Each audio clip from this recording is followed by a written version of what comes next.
Retour sur le live, on retrouve Antoine. Antoine, quels sont les ratios à privilégier avant d'investir? Oui, alors c'est vrai que lorsqu'on investit sur une action c'est quand même une entreprise derrière, hein, donc il y a des ratios et des chiffres à analyser avant d'investir sur une action. Et sur eToro, nous avons mis en place donc un outil très simple d'utilisation et aussi très efficace et utile.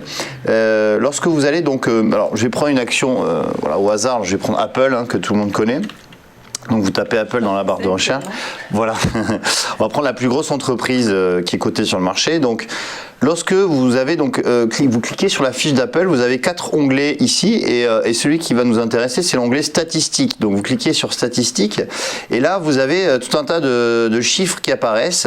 Alors ce qui va être intéressant de regarder, c'est surtout cette colonne de droite parce que, alors outre le fait que la capitalisation boursière est incroyable puisque c'est 2225 milliards, c'est surtout le ratio PE qui est intéressant parce que ce ratio PE qui veut dire Price Earning Ratio, c'est-à-dire c'est le prix de l'action. Vous prenez le prix de l'action 132,54 divisé par le BPA, c'est-à-dire le bénéfice net par action.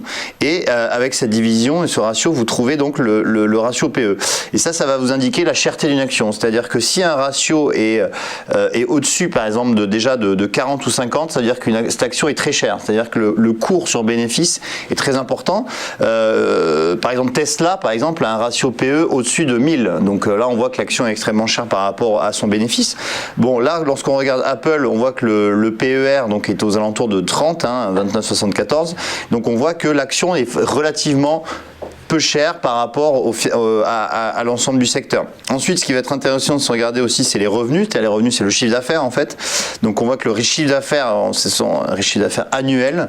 Le chiffre d'affaires est à 325 milliards, hein, donc B, ça veut dire billions en anglais. Et vous avez également le dividende, ça c'est intéressant de regarder. Le dividende, bon, il est de 83 cents par action, ce qui fait qu'il y a un rendement pas si élevé, hein, 0,64%. C'est pas, on peut pas dire que Apple soit une action de rendement, mais voilà. Donc ça, ce sont des chiffres et surtout des ratios qui peuvent être très intéressants avant d'investir en bourse.